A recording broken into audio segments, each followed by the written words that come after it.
So I think this is just about as much solar as you can get on a Sprinter 144.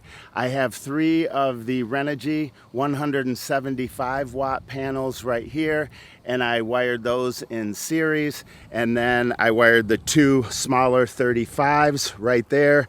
So total I have 595 watts of solar and still able to put an air conditioner in there. I thought about putting a fantastic fan there, but then I wouldn't be able to get that full 175 panel. I would have had to do 55s on the side.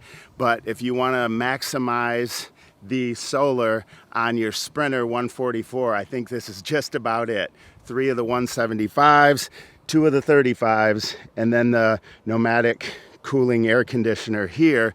And I'll show you what this looks like from the bottom as well. I really like this roof rack right here. This is by Flatline Van Company right there.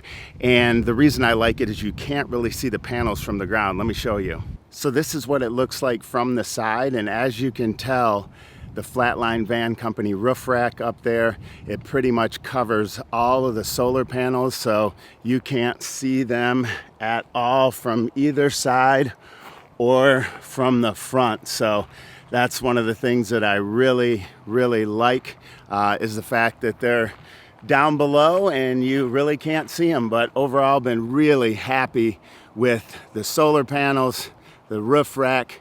Definitely recommend that combination.